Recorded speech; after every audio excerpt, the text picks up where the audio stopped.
Now this lesson is kind of tricky, and so pay attention. Um, I'm going to try to keep it as simple as possible, um, but it's using the concept of a lookup table. And so we're going to do a couple of things where we create puffs where they're puffing, but then we want that speed to increase so that the speed becomes faster and faster. And there's several ways of doing this. And so I'm going to pick the one that's the most obvious to me. But you might see someone else trying to do this different. So now, first of all, we just want to try to establish we get puffs. And in our setup of our pyro, we have our velocity. So we created this, we created this trail velocity here, but then we have it push up. And so this is kind of a noisy velocity that we have on here that's pushing everything every different direction. And so what we can do is instead of modifying that velocity, because that gives us that noise and there's a risk of damaging that look on it, is that we go in here into inside our .NET into our volume source, and we go down here to our velocity scale, and we can adjust this here. Now, there's also a danger with that too, because that's putting everything out in all different directions. And so uh, we could try modifying the temperature we could try modifying the temperature. So let's just see what happens when we do this. And so I've got file 11 saved.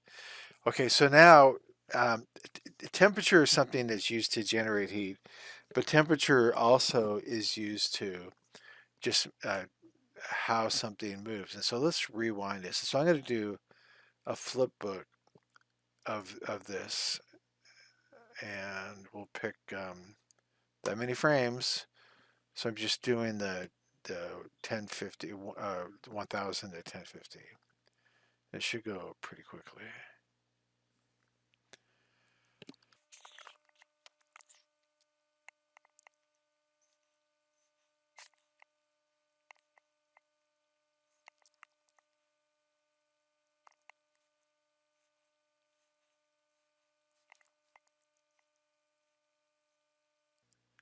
Now I'll play back this to see it's fast, and for you it's probably a little bit jumpy. So I'll just scroll through it. This is the exact same speed of that render we did. So I'm gonna bypass that node, or as it's called,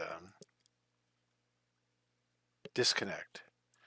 And I'm gonna go and I'm gonna do something kind of drastic. I'm just gonna set the scale to be 10. So then I'm gonna do another flip book.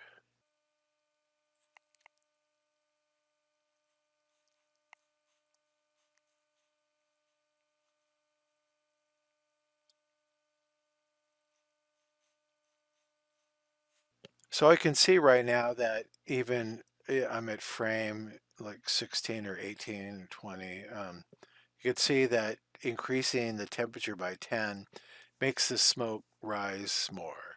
So so now we have one is low and one is high. And let's see if we can animate that. So even without finishing the flip book, I can tell this is going the direction I want it to. So let me show a way of animating this. And so, like I said, in Houdini, there's a bunch of different ways of doing it. And in the previous example that I did with the train, I did this different. So I just, um, it's good to show a different way of trying to do something. So we're going to try to squeeze the temperature here. So I'm going to right click and I'm going to pick motion effects, and I'm going to pick wave. And I'm going to do a little bit of modifying of this. So the wave I'm going to turn into a square wave. And the down here below, it shows me the frame range. And so I got all this extra stuff here. So I really only need to think about 1,000 to 1,100. So if we look at this, we're going to have like puff, nothing, puff, nothing, puff. But the numbers here that I have, they're going from,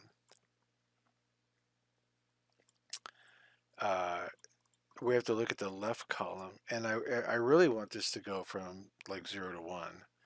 So if I do my offset and I lower that down,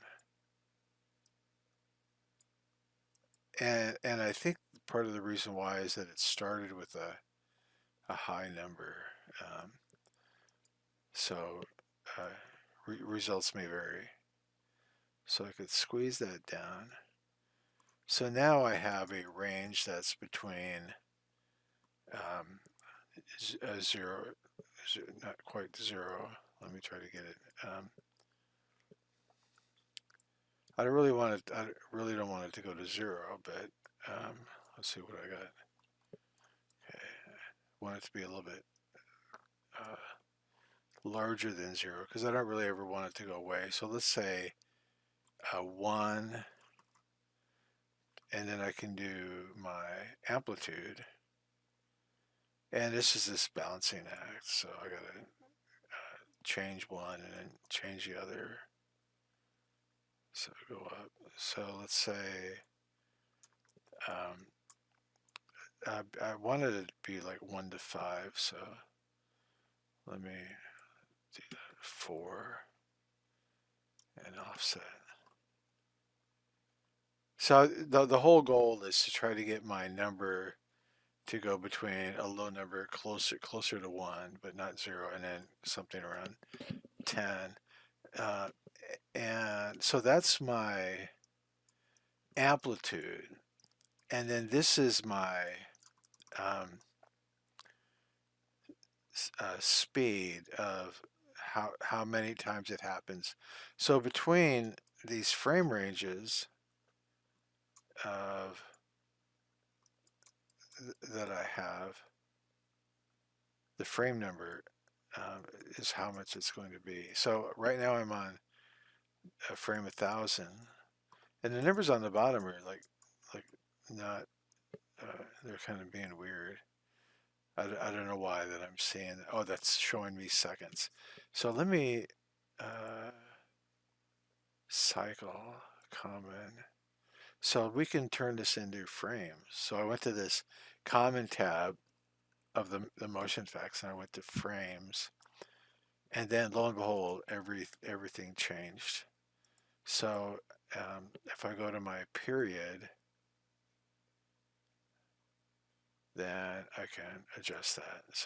So I mean, there's a relationship between those numbers. So obviously, so then now I can be looking at frame numbers. So this whole motion effects thing is something worth digging into.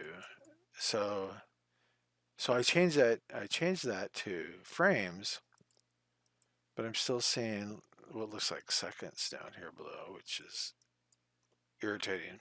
Okay. So anyway, we're going to have our first frame, last frame. And so I can change the offset is, uh, I'm looking here at this beginning frame right here, not this offset, this phase. And that's changing, so it's going to begin with a puff, then a small puff, then a big puff, and a little puff. So it's going to start off with a big puff. And this is how many times it's going to increase. And I can move my phase, and it's getting clipped on the end out of the frame range, and so um, my waveform. So if I were to increase my frame range, that could be longer. And so now samples per second, this sample rate, it's defaulting to creating a new number down here, 1 time per frame. We're 24 frames a second. And we don't really need anything more than that, but the cool thing about this motion and audio thing, this channel thing, is that I can increase that. So I get more detail. So if I, like I said, at 128, it's going to be thinking about where this waveform should be 128 times every second.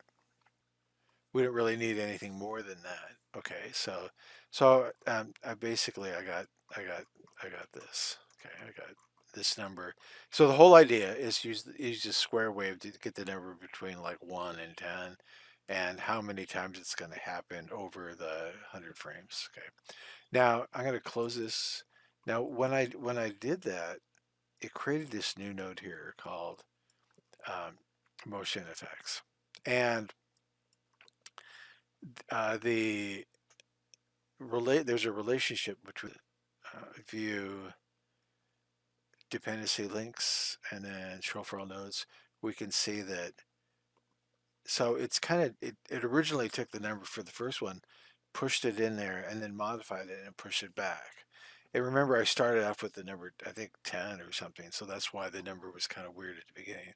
So it takes the original number, then modifies it, and then sends it back, and it overrides it. And we see this little brown thing down here. Okay, so now I'm going to just save my file, and I'm going to do another flipbook, and we're going to see if that works. So we're just adjusting, we're scaling the temperature over time.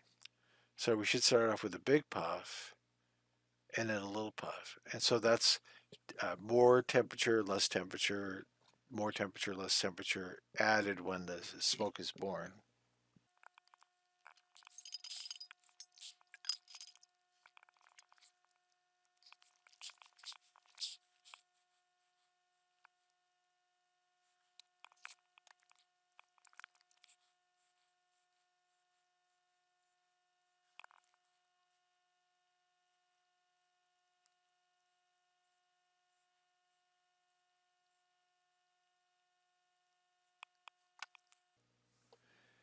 So my frame range is shorter, and so we got a couple of puffs. So I can see puff, puff, puff, puff. And so this is one method of doing it. And I'm going to delete that. We're going to, and I'm going to go back to my volume source. So then the temperature is gone. Okay, so uh, I'm no longer modifying the temperature anymore. So another thing that we can do is that we can actually try to do the velocity